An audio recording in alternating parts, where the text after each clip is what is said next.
तू धरती पे चाहे जहाँ भी रहेगी, तुझे तेरी खुशबू से पहचान लूँगा। अगर बंद हो जाएगी मेरी आँखें, तुझे तेरी धड़कन से पहचान लूँगा। तो हेलो दोस्तों, आज मैं आप लोग को पढ़ाने वाला हूँ क्लास 10 बालाजी प्रकाशन मैथ 3.3 जो क्वेश्चन नंबर 1 और 2 हैं। आज मैं आप लोग को बड़े ही आसानी से सॉल्व करके दिखाऊंगा। तो ये जो सवाल है इसको आपको लगाना है कैसे, ब्रज गुणनखंड विधि से। इसमें करना क्या होता है, एक फार्मूला होता है जिसको मैं आप लोग को भी याद करा देता हूँ। और आप लोग क्या करेंगे, यहाँ A1 A2 B1 B2 वाला फार्मूला से इसको आसानी से सॉल्व करेंगे, मान निकालेंगे इसका और इस फार्मूले पर रखेंगे। और आसानी से बस क्या करना होता है, इसमें यक्स और एक क्या करें, अचर वाले पद को बराबर रखेंगे और यक्स का मान निकालेंगे, वाई और अचर वाले पद को बराबर रखेंगे और वाई का मान निकालेंगे। इसमें क्या करना है, गुणा भाग करना है। गुणा भाग अगर आपको आता है तो आप आसानी से चुटकियों में सॉल्व करेंगे। तो आइए क्लास को शुरू करते हैं। मैंने आपको पूरा प्रोसेस बता दिया इस अभ्यास में, तो ध्यान दें इसमें करना क्या है। सबसे पहले मैं आप लोग को सॉल्व करके दिखाता हूँ। पहला सवाल लेता हूँ और बड़े ही आसानी से आप लोग को सॉल्व करके दिखाता हूँ। देखिए इसमें करना क्या है, मैं आप लोग को बता दूँ। पहले इसमें करना क्या है, सवाल आपको मिलेगा, आपको फार्मूला पता रहेगा तो करना क्या है, मैं तरीका बता रहा हूँ पूरा प्रोसेस। देखिए सॉल्यूशन आप लिखेंगे और देखिए यहाँ आप क्या मानेंगे, यहाँ आप चाहें तो बहुत लंबा भी कर सकते हैं, कहें कि सर इसका तुलना करो, तो इससे तुलना करने की आवश्यकता नहीं। इसमें जो सीखना है, जो आपको बोर्ड में करना है, उसके बारे में पॉइंट टू पॉइंट बताऊंगा और आसानी से सॉल्व करके दिखाऊंगा। तो पूरे वीडियो को ध्यान से देखें, अंत तक देखें। वीडियो आपको पसंद आएगा लाइक ज़रूर करें, लाइक करें, शेयर करें, ताकि सब लोग तक ये जो मैं ट्रिक बता रहा हूँ इस माध्यम से आसानी से पहुँचे। तो देखिए क्या करेंगे, इसमें क्या है, यहाँ आपको मानना है A1। A1 क्या होता है, तो ये यक्स का जो गुणांक है इसे A1 कहते हैं। ओके, B1 क्या है सर, तो B1 जो होता है ये y का गुणांक होता है। और C1 क्या होता है, तो C1 जो होता है ये जो संख्या है वही आपका C1 है। ओके, ध्यान देना है। अब इधर जो दूसरा समीकरण दिया है उसमें क्या मानेंगे, तो यहाँ भी आप मानेंगे A2। क्या मानेंगे, A2, यक्स का गुणांक हो जाएगा A2 और B2 क्या हो जाएगा, तो y का गुणांक हो जाएगा। अच्छा, अब आप लोग सोच रहे होंगे कि सर C2 आसानी से ये संख्या हो जाएगी, क्या हो जाएगी, संख्या C2 आपकी संख्या हो जाएगी। तो देखिए इसके बाद मैं आप लोग को आसानी से सॉल्व करके दिखाता हूँ। ये मान आप सबसे पहले निकाल लेंगे तभी आप सॉल्व कर पाएंगे। तो मैं लिख रहा हूँ कौन सा विधि, ब्रज गुणनखंड विधि। ब्रज गुणन विधि इसे कहते हैं, ब्रज गुणनखंड विधि भी आप लोग कह सकते हैं विधि। ठीक है, ब्रज गुणन विधि। इसमें आपको एक फार्मूला दिमाग में रखना है, वो आपके सामने मैं लिखवा दे रहा हूँ। रटना नहीं सिखा रहा हूँ, आपको सीखना है। यहाँ क्या लिखेंगे, x अपान BC माइनस BC। ओके, क्या लिखेंगे, x अपान BC माइनस BC। और इसमें आप लोग को ट्रिक बता रहे हैं, ये बराबर y अपान CA यानी काका माइनस काका। ऐसे कुछ अपने दिमाग में सेट करो, बस 2 बार 3 बार 4 बार अभ्यास कर दिए, ये आपकी जुबान पर होगा, मुझे कोई रटना नहीं। यहाँ देखिए एक अपान क्या हो जाएगा, AB यानी अब्बू, ऐसे करके समझ सकते हो, AB। ठीक है, ओके। अब इसमें एक काम और करना होता है कि आप क्या करें, 12 21 यहाँ आप लिखते चले जाए, यानी B1 C2 minus B2 C1। Okay, 12 21, यहाँ देखिए 12 21। ओके, 12 21, ये बड़े ही सिंपल से आप लोग ऐसे सॉल्व करेंगे। यहाँ आपको B1 का मान पता है, बताइए क्या है, B1 का मान जो है जहाँ कुछ ना हो, यानी y का गुणांक क्या है, 1, तो हम लिखेंगे बड़े ही सिंपल से, यक्स आप लिखो, B1 यानी 1 है, लिख दो, कोई टेंशन लेना नहीं। आपको ध्यान से वीडियो देखना है कि मैथ 100% दिमाग यहाँ होगा, आपके सीधा दिमाग में जाएगा, कोई टेंशन लेने की आवश्यकता नहीं। तो b1 आपको पता हो गया, यानी b1 जो y का गुणांक है वो आपका b1 है। समीकरण फर्स्ट में इसको देखना है। और यहाँ आपका उसके बाद क्या है c2, जरा देखो c2 क्या है -65। तो गुणा लगाओ, ब्रेकर लगाओ और -65 लिख दूँ। ये देखिए क्या लिख दिया मैंने, -65 इसलिए लिखा है और ब्रेकर लगा के इसलिए लिखा है ताकि आप लोग डबल चिन्ह हो तो ब्रेकर लगा के लिखें ताकि अच्छे से समझ पाएँ। ओके, कोई समस्या नहीं होनी चाहिए। अब उसके बाद माइनस लगाया है तो माइनस लगा दो। b2 क्या है 4, y का गुणांक देखना है ध्यान से, b2 यानी आपका 4 हो जाएगा। फिर मल्टीप्लाई लगाएंगे, c1 क्या है जरा देखो, तो 35 हो जाएगा, -35। इसको आप अच्छे से लिखो।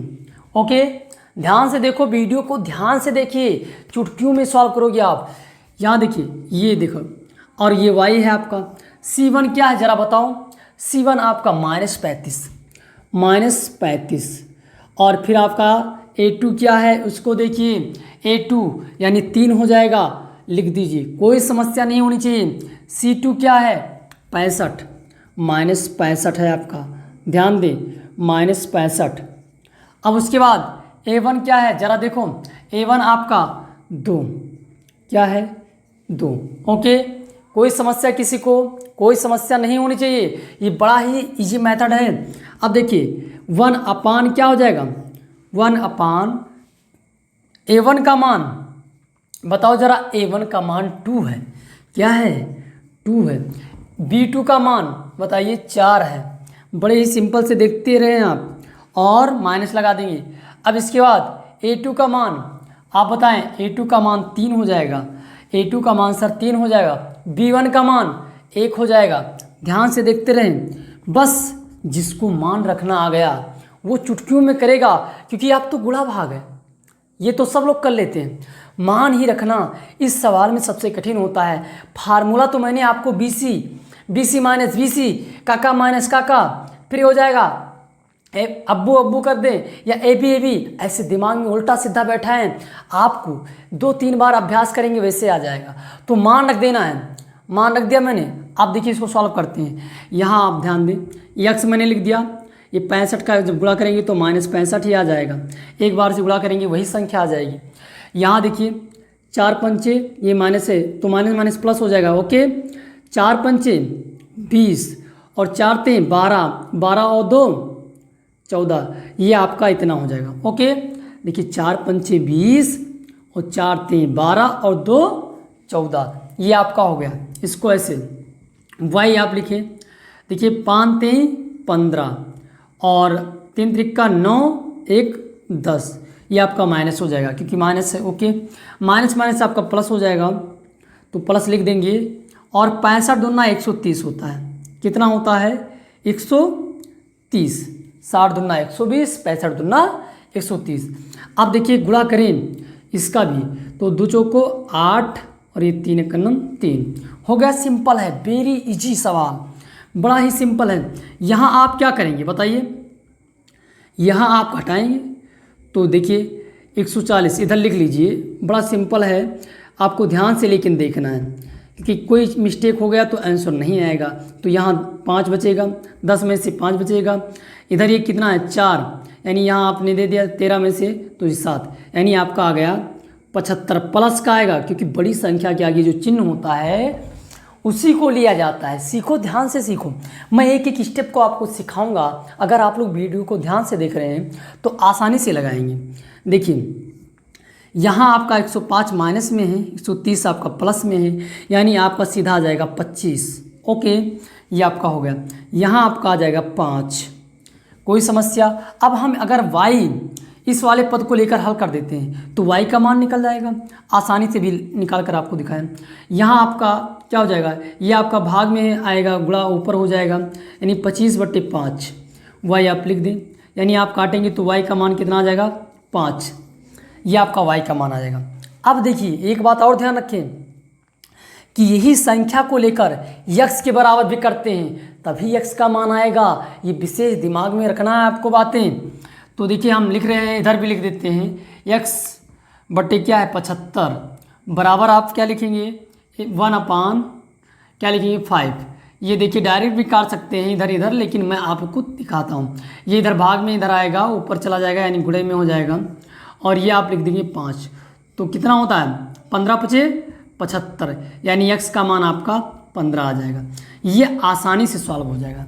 उम्मीद करते हैं कि वीडियो आपको पसंद आ रहा होगा।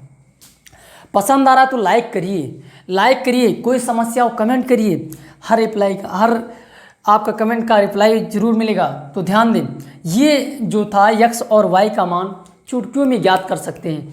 इस विधि से मैंने आप लोग को बड़े ही आसानी से इस फार्मूले पर मान रखकर आसानी से सॉल्व कर दिया। आप लोग आसानी से देखिए। अब जो अगला क्वेश्चन है उसको मैं आप लोग को चुटकियों में सॉल्व करके कैसे दिखाता हूँ, ज़रा देखिए। देखो ज़रा इसको आसानी से, मैथ कठिन नहीं है, बस आपको अभ्यास करना है। वेरी इजी विधि ब्रजगुणनखंड विधि आपके लिए, कोई भी विधि हो बस अभ्यास कर दो, आसान हो जाएगा।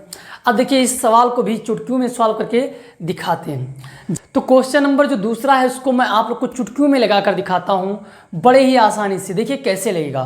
तो आइए देखते हैं, इस क्वेश्चन को भी सॉल्व करते हैं जिससे पहला क्वेश्चन सॉल्व किया है चुटकियों में। तो देखिए सबसे पहले इसको शुद्ध बनाना पड़ेगा, क्योंकि जो हमारा रूप होता है जिससे हम तुलना करते हैं इसके, वो समीकरण हमारा कैसे होता है, इसको पहले हम शुद्ध बना दें, उसके बाद आप लोग को दिखाएं। तो देखिए ये हो गया आपका, इस वाले पद को आप आगे ले जाते हैं तो ये आपका हो जाएगा ओके। ये देखिए बराबर 0, ये किससे तुलना होता है, तो ax प्लस वी वाई, फिर क्या हो जाता है प्लस c इक्वल टू 0, इससे तुलना किया जाता है। तो a1 आपका कितना हो जाएगा, इसका मान 1, b1 का मान कितना हो जाएगा 1, c1 का मान कितना हो जाएगा minus a plus V. Okay ये हो जाएगा। इसको चाहो तो गुणा करके लिख सकते हो तो आसान हो जाएगा, लेकिन हम गुणा करेंगे अभी वही। तो ध्यान देना है यहाँ आपको करना क्या है। ये हो गया।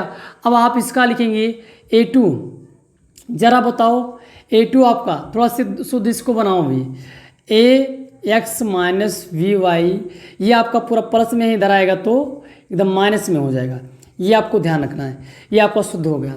तो यहाँ आप a2 क्या लिखेंगे a, और b2 क्या लिखेंगे बताइए माइनस v, और c2 आप क्या लिखेंगे उसको भी देखिए minus a square minus B square. Okay ये आपका हो गया c2। कोई समस्या एनी प्रॉब्लम नहीं होना चाहिए। इसको आप अगर निकाल लिए तो आप क्या करना है, फार्मूला रखो, आसानी से सॉल्व करो। क्या होता है बताओ, BC माइनस BC और 1221 कितना 1221, ये आसानी से 1221, y रखो, फिर क्या हो जाएगा CA माइनस CA यानी 1221, क्या रखना है 1221, फिर आप लिखेंगे 1/1 AB माइनस AB यानी 1221, ये आप रखेंगे। अब जरा मान रखो, तो यह सब तो हम लिखते ही हैं। B1 का मान कितना है जरा बताओ 1, और C2 का मान क्या है ये देखिए, इसको हम लिखते हैं माइनस करके लिखेंगे। अगर आप लोग चाहें तो यही हम इसको हल कर लेते हैं, क्योंकि माइनस a स्क्वायर और प्लस b स्क्वायर। ओके तो यहाँ भी लिख देते हैं, लेकिन इसको ब्रेकर में लिखेंगे तो और अच्छा लगेगा, a square plus b square. Okay यही हम देख लेते हैं, ये माइनस, क्योंकि अभी आगे सॉल्व करेंगे तो थोड़ा अटपटा हो जाएगा। तो b2 का मान क्या है जरा बताओ माइनस v, b2 का मान क्या है माइनस v, c1 का मान क्या है, इसको भी यही हल कर लें। c1 का मान यहाँ देखिए, a आपका प्लस माइनस माइनस हो जाएगा, ये आपका c1 क्या है ज़रा लिखो माइनस a और फिर माइनस b। अब देखिए y क्या है, y का भी मान रख दो, तभी तो आप आसानी से सॉल्व कर पाओगे। तो c1 का मान कितना है, c1 का मान a minus v, minus a minus v, और a2 का मान कितना है उसको भी देखिए, a2 का मान है a। ओके और c2 का मान कितना है उसको देखिए, ये माइनस आप लगाएं, इसको लिखें minus a square plus v square. Okay कोई टेंशन लेने नहीं। अब आप देखिए a1 क्या है आपका, a1 है 1 का लिख दो, गुणा कर दो। ये आप A2 A1 भी यहाँ 1 हो गया और B2 आपका जो है क्या हो जाएगा -V। और आप कह सकते हैं कि माइनस तो होगा ही, और उसके बाद A2 आपका क्या है A है, और B1 क्या है आपका 1। कोई समस्या, मैंने मान रख दिया। अब आप लोग को सॉल्व करना है, एक स्टेप करते हैं फिर इसको इधर लगाते हैं। यहाँ थोड़ा कम दिख रहा होगा तो उसको ऊपर लगाएंगे। तो यहाँ देखिए कर लेते हैं। यहाँ अगर आप गुणा करेंगे तो -A² + B²। यहाँ देखिए क्या हो जाएगा, अगर हम चिन्ह का गुणा करें तो यहाँ क्या हो जाएगा पूरा, ये आपका माइनस रहेगा ही, ये माइनस माइनस प्लस हो जाएगा। तो इसको लिखते हैं, ये +AB हो जाएगा, ये +B² हो जाएगा। ओके, कोई समस्या नहीं होनी चाहिए। अगर इस चिन्ह को हम बदलेंगे तो हमारा क्या हो जाएगा, उसको हम थोड़ा आगे देखते हैं, क्योंकि स्टेप बाय स्टेप अगर आप समझते रहेंगे तो कोई समस्या नहीं आएगी। इसका गुणा करेंगे तो A², क्यों, इसका गुणा करते हैं तो क्या हो जाएगा -AB, और इसको हम गुणा करते हैं तो माइनस क्या हो जाएगा प्लस हो जाएगा A² और माइनस और प्लस क्या हो जाएगा माइनस। ठीक है, यहाँ कुछ कटने वाला दिख रहा है, ज़रा दिख रहा है, इसको काट दो जो कटने वाला। उसके बाद नोट करते हैं, यहाँ देखिए आपका 1 और यहाँ आप देखेंगे कि -B और -A। अभी कॉमन लेते हैं, इसको अच्छे से सॉल्व करके आपको दिखाते हैं। यहाँ देखिए अब हम क्या करेंगे, x वाला मान लेंगे और एक संख्या वाला मान लेंगे, आसानी से सॉल्व करेंगे, x का मान निकालेंगे। तो ये देखिए क्या है +V², यहाँ काटा तो गया नहीं तो इसको थोड़ा आप लिखते हैं -A² + V², और ये अगर चिन्ह ब्रैकेट हटाएंगे तो चिन्ह बदल जाएगा, -AB -B², ये आपका हो जाएगा। और यहाँ तो आप लिख सकते हैं कि माइनस कॉमन लेंगे तो A + B हो जाएगा। ओके, और देखिए ये आपका जाएगा क्या कट, ये कट और ये कट जाएगा। यहाँ आप x और देखिए -A² - B यानी AB कह सकते हैं, AB। यहाँ आप ऐसे लिखते रहो, क्योंकि अभी इसकी आवश्यकता नहीं हो रही है, तब तक आप इसको ऐसे लिखते रहो। अभी ये आ गया, माइनस कॉमन ले लो और यहाँ A कॉमन ले लो, माइनस और A, तो यहाँ आपका +AB, और ये तो है ही, यहाँ आप x लिखेंगे ही 1/, माइनस क्या लिखोगे -A + B ब्रैकेट में, ये और ये आपका कट जाएगा, यहाँ माइनस से माइनस कट जाएगा, यहाँ आपका A भाग में है, इधर आएगा गुणा हो जाएगा, तो गुणा होगा तो आपका क्या आ जाएगा A, यानी x बराबर आपका A आ गया। बड़े ही आसानी से x बराबर A आ गया। अब देखिए हम y का मान भी इसके बराबर रखते हैं और आसानी से ज्ञात करते हैं। तो इसको हम कहीं अलग लिख देते हैं, क्या लिखेंगे x बराबर A प्लस का A, बड़ा ही ईजी था। अब y का मान भी लेते हैं, तो y आपने इतना कितना हल किया था बताइए, -AB और आपका -B², और ये आपका निकला था -A + B। ओके, तो यहाँ माइनस आप कॉमन ले लें तो माइनस, और यहाँ आप A ले लें -A, तो ये क्या हो जाएगा +AB। क्यों, अगर आप, लेकिन यहाँ आपको B कॉमन लेना क्योंकि B दोनों में है, तो यहाँ आपका हो जाएगा A + B। ओके, यहाँ आपने कॉमन ले रखा है पहले से, कोई समस्या नहीं, A + B आपका है ही। ये और ये कटेगा, माइनस से माइनस कटेगा, इधर ये गुणे भाग में उधर जाएगा गुणा हो जाएगा, ये आपका आ जाएगा क्या y बराबर B। आसानी से ये दोनों आंसर आ गए, x बराबर A, y बराबर B। करना क्या था आपको, ये क्या आप नहीं सॉल्व कर सकते, ये क्लास 5 का सवाल है, आप लोग आसानी से सॉल्व कर सकते हैं। यहाँ मैंने क्या किया, ये आप चाहते तो यहाँ भी लाकर कॉमन लेते, आप लोग समझदार हो, कॉमन जो दिखा मैंने कॉमन ले लिया, माइनस कॉमन दिखा माइनस कॉमन ले लिया। अब देखिए इधर भी है इधर भी है, ये अभी ऊपर जाएगा तब भी कटेगा, यहाँ से काट दो तब भी कटेगा, क्योंकि आप लोग हाई स्कूल में। एक बात ध्यान रखना है कि बोर्ड में आपको काटना नहीं, यहाँ मैं सिखा रहा हूँ, तो सिखाने में अगर कोई चीज़ काट रहा हूँ तो ये आपके याद के लिए कि आप लोग काटेंगे तो याद रहेगा दिमाग में कि हाँ ये है, लेकिन वहाँ आप जानकार रहेंगे तो आपको काटना नहीं, वहाँ आपको समझ के काम करना है। तो ये देखिए फिर ये भाग में है, अब ऊपर जाता है, गुणा हो जाता है, नीचे तो कुछ रहता नहीं, आसानी से y का माना जाता है। तो उम्मीद करते हैं कि वीडियो आपको पसंद आया होगा, कि ये सवाल जो मैंने लगाया है बड़े ही आसानी से सिखाया है। इस तरह के जो सवाल हैं आप आसानी से लगा लेंगे। और भी वीडियो में मिलते हैं, फिर नए वीडियो में मिलते हैं। अगर वीडियो पसंद आए तो वीडियो को लाइक करें, चैनल पर पहली बार आए तो सब्सक्राइब करें। फिर मिलते हैं नए वीडियो में, तब तक के लिए धन्यवाद। जय हिंद।